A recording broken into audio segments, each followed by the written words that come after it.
West Bali National Park poacher surrenders, and K-Beauty comes to Bali. Stay tuned for details.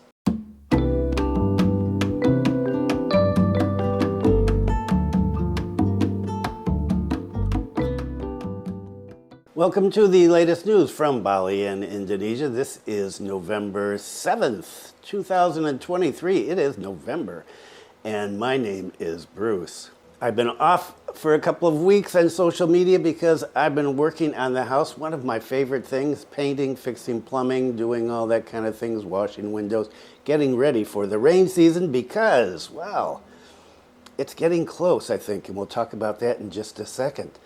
And thanks for the people that sent in messages asking if I was okay, because I hadn't been putting any videos on. I am okay. I am just really busy doing some physical labor, which is good for me, especially at my age. And so, let's take a look at the weather. We had rain on Saturday. Wow. And the kids in the neighborhood here were screaming, Mandi hujan, Mandi hujan. Over here in the Kampung Bugis, we had some drizzles for about a half an hour. Over at my granddaughter's school, which is a couple of kilometers from here to the west, the rain was a little harder, and the rain over in Lovina looked like it was even more.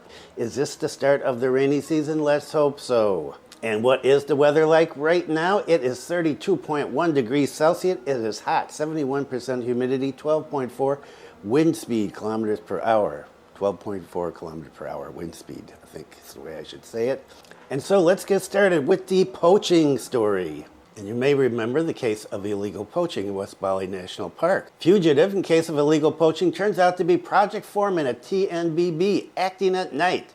One of the three people on the wanted list, the DPO, for the illegal poaching case in West Bali National Park, TNBB, was arrested. The 40-year-old man surrendered after learning that he had been designated as a DPO. The head of Section 3 of Labuan Lalang said that Apil, as his name, was a foreman of a road construction project in the area.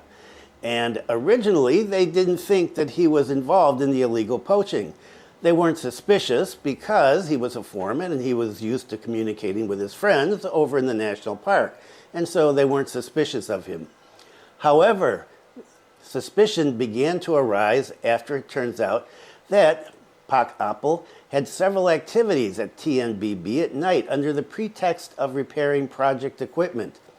This illegal hunting activity was finally revealed after the area was monitored by officers. At that time, the reason was to repair equipment, but because it happened too often, we became suspicious. Before surrendering himself to police, he had hidden in the forest. In fact, he didn't eat, and he was forced to drink his urine to survive in hiding. Because he couldn't stand his hunger any longer, he fled to Java by hitching a ride with a fisherman on October 17, 2023. He finally surrendered himself to Buleleng police this past Sunday.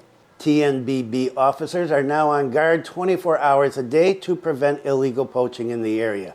Currently, a total of 27 officers have been deployed to monitor the situation. Previously, the police had also arrested one perpetrator of illegal poaching, as a 19-year-old youth who was tasked with transporting the loot. He admitted that he carried out illegal hunting 3 times. Meanwhile, the results of the hunt that the police managed to secure as evidence were 11 deer, 3 wild boar, and 1 deer which was already dead. Apparently, the meat was sold for 55,000 rupees per kilo. Pretty cheap. And in a different story on the same topic, it said that there were 4 people involved and that 2 are still fugitives, and they've been advised to turn themselves in because they may be met with force if they don't give themselves up.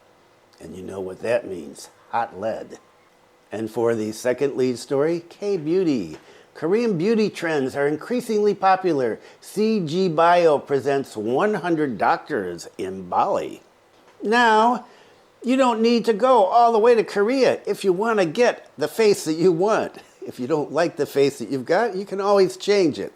In Bali, CGBio, a leading bioregenerative medical company, officially held the opening of Beyond Aesthetic Meet 100 Masters in Bali. This was a seminar that took place in Jembrana, attended by 100 of the leading world doctors that lasted for 2 days this past weekend. This is a big step for CGBio in its vision to make Bali one of the medical beauty tourism destinations in Southeast Asia, after officially presenting the New Look Aesthetic Clinic in Legian, Bali. Inviting 100 doctors from various countries, CGBio hoped that this event can show the competitiveness of K-Beauty as a leading resource for developing medical tourism in Bali. In his remarks, CGBio senior team manager said that the symposium had been carefully planned to delve into academic studies on the evolutionary journey of K-Beauty, highlighting innovative trends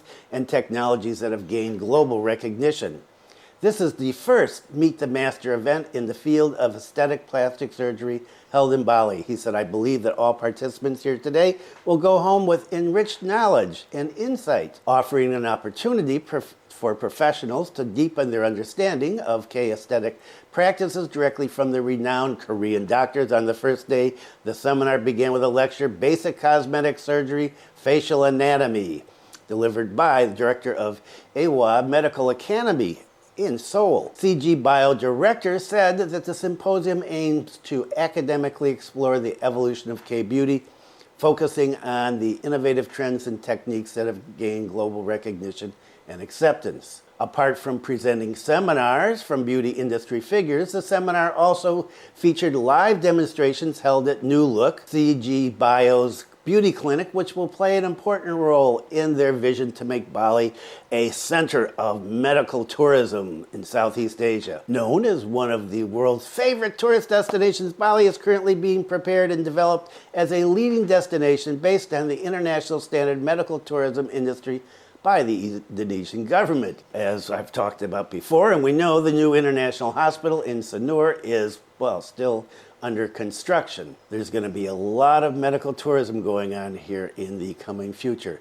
In line with this program, CGBio has inaugurated the New Look Beauty Clinic in the Legian, as I mentioned. Bali has a very beautiful nature and is visited by many tourists from various countries. Seeing this potential, CGBio launched New Look in Bali to bridge the gap between Indonesian medical tourists and Korean cosmetic procedures. By synergizing Bali's tourism appeal with Korea's advanced medical technology, we envision Bali as a beacon for medical tourism, increasing its global recognition and reinvigorating its tourism sector, according to the director of CGBio. Serving local residents and tourists, New Look clinics use state-of-the-art K-Beauty medical technology, offering range from K-Beauty certified treatments like filler, Botox, and laser procedures to health-focused liposuction complemented by light therapy. In addition to its clinical services, New Look is also an educational center guiding doctors in K-beauty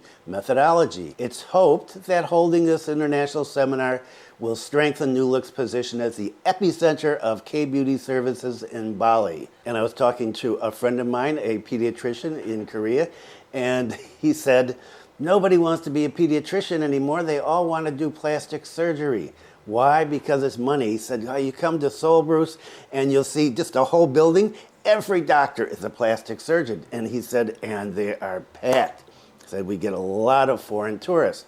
And so, New Look hopes that they're going to get tourists here that are coming for medical procedures, or maybe they're just on vacation and they decide, oh, I want to do some lip filler or do something with my eyes or whatever. Dr. Lee told me that the favorite things, as far as he knows, first eyes, the double eyelid thing, and the nose, and after that, breast. He said those are the three most popular procedures, not counting lip fillers, which is pretty basic, he said. And just recently, I happened to come across on Instagram a video of a young Australian tourist who was getting her lips done here in Bali. I don't know where she was getting them done. I don't know if it was a New Look or some other place. But apparently that is a popular thing to do. And so, not only going to be operations, heart, cancer, liver, lungs, whatever, when medical tourism starts going here, but you don't like your face, you can change it. Okay, and now on to some health. Jembrana residents are urged to be aware of DHF, that's dengue fever, at the beginning of the rainy season. The head of the Jembrana Health Service said that dengue fever cases in Jembrana this year were the highest in the past 5 years. As of October this month, 424 cases compared to last year, 347, and we've still got ways to go. He said we really need to be aware of seasonal changes, especially dengue, which happens during these current conditions. The health department appealed to the public to remain vigilant by implementing anticipatory measures such as eradicating mosquito nests, consider the extreme climate which influences mosquito breeding patterns more quickly. The PSN step, he said, is to anticipate or prevent the mosquito from breeding more. He added that the spike in cases this year is caused by several factors, including extreme climate change, the 5-year cycle, and high population mobility after the pandemic. He said the extreme climate changes that are currently occurring tend to be a cause of accelerating the reproduction rate of the mosquitoes. If previously mosquitoes bred in a few weeks, now they can become adult mosquitoes in less than 10 days, he said. Apart from that, post-pandemic mobility also greatly influences the rate of virus migration from one area to another. Mosquitoes that bite residents infected with dengue fever then bite those who are not yet infected. So this mobility also has a big influence on the spike in cases this year. If you have not had dengue fever, it is not pleasant. I've had it. And so be careful out there and use something to keep the mosquitoes away. And another health story, monkeypox. 27 monkeypox patients still in isolation. No new cases in Indonesia. The head of Surveillance, Epidemiology, and Immunization Department of the Jakarta Health Office said that 27 patients of monkeypox or mpox are still isolated and receiving treatment at the hospital. All patients showed light symptoms of the monkeypox, he said. He said all of them were infected through sexual contacts, all male aged 25 to 50 years old. The Jakarta Health Office recorded 27 confirmed cases of monkeypox as of November 5th, and with the additional recovered patients in August, the total of monkeypox cases in Indonesia is a total of 28. According to him, there are no new cases of monkeypox, nor are there suspected cases. PCR tests administered to 79 suspects all came back negative. Good news. From the 28 confirmed cases that were infected, this was all through sexual contact, and he said this is similar to global data, which shows 95% of transmissions being caused by sexual contact. Globally, 5% of transmissions were caused by droplets infecting children, pregnant people, and the elderly, which constituted another vulnerable group. He hopes that monkeypox will not spread further since the government has closely observed and conducted early detection of suspected cases. He added that supervision must be tightened, especially in big cities with high mobility and activity. Supervision can be conducted by looking for active cases, especially at key populations and people with sexually transmitted infection symptoms or people with pox and a history of risky sexual relations, oral and genital. Okay, no monkeypox here in Bali as far as I know, and that is good for us. Didn't know that monkeypox was sexually transmitted. And what's going on at our local university, Undiksha? Undiksha Anti-Radicalism Declaration. Ganesha University, Undiksha in Singaraja, is encouraging the spirit of anti-radicalism at the largest educational campus on the island of the gods as an effort to create a moderate attitude among students. Radicalism is one of the challenges faced by Indonesia. This understanding needs to be anticipated in order to maintain the integrity of the unitary state of the Republic of Indonesia, according to the Deputy Chancellor for Student Affairs at the university. Anti-radicalism socialization event was carried out this past Friday at the university. According to a university spokesperson, preventing radicalism and even terrorism needs to start with strengthening the sense of tolerance amidst Indonesia's diversity and realizing that we were born in a diverse country and we must be willing to live side by side. If we can do this, then we can prevent radicalism and terrorism, which are very dangerous for the sovereignty of our very diverse nation and state. The spokesperson continued, the increasingly massive development of information technology could be a way for radicalism to enter into very private spaces. Therefore, students, as heirs to future development in society, need to be smarter in using or accessing information technology. Through this outreach, Professor Sudiana also invited the participants to become ambassadors for the anti-radicalism movement and be able to disseminate various information about radicalism to a wider environment. Meanwhile, the chair of the socialization committee said that the socialization was carried out because the threats of radicalism are still widespread and global. Undiksha, as an educational institution, has a responsibility to socialize the anti-radicalism movement and echo the spirit of anti-radicalism among students in the wider community. Especially in the student realm, they, students, act as pioneers of the nation and are expected to be able to spread the word to the wider community to participate in the success of government programs that foster high tolerance, especially at Undiksha. And let's finish up with something in Buleleng. Modern retail in Buleleng must sell local MSME products. The Buleleng Regency government, PEMCOB, will require modern retailers to sell micro, small, and medium enterprises MSME products. Currently, the regional regulation on empowerment and development of MSMEs and protection of local projects is being drafted to become a regional regulation. This was conveyed by the acting regent of Buleleng the other day. The regional regulation stipulates that modern shops must accommodate MSME products with percentages that are also regulated. Modern retail owners and management will be called in to discuss the policy. In this regulation, modern retailers who refuse to sell local products will be sanctioned. If modern retail stores absorb MSME products, that will be good. More enthusiasm, faster economic turnaround, the acting regent said. Currently, there are more than 67,000 MSMEs in Buleleng Regency. All of them have been classified into beginner, developing, and other levels. The target is for MSMEs to increase in class and be able to have a significant impact on the economy of Buleleng. The regional government will continue to provide guidance regarding packaging and marketing facilities.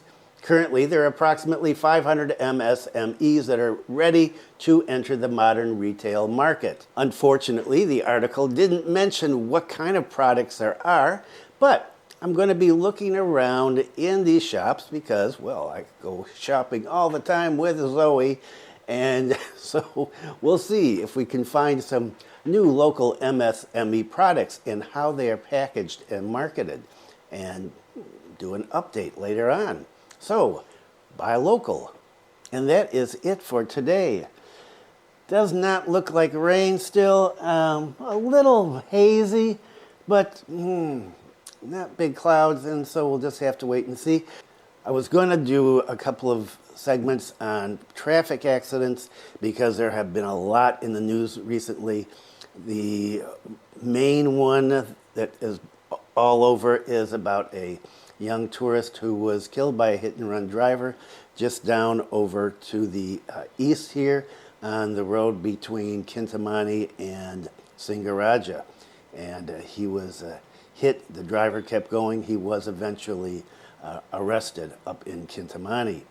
But other accidents as well over here, a lot of accidents here. Some kids ran into trees, and another one over there. Some motorcycles ran into each other. Another one, a truck ran off the road and into a tree. There have been a lot. So if you're out driving around, be careful. Be careful. Okay, thanks for viewing. And as I said before, thanks for people that sent me a question about, gee, are you okay? You're not doing videos. You always do videos every week. Okay, I'm still doing repairs on the house, and I will continue to do some videos, but maybe a little less frequently until we get all this stuff done before the rain starts. Okay, thanks for viewing. Be kind to someone today. Stay safe. Have a great week, and I will see you next time.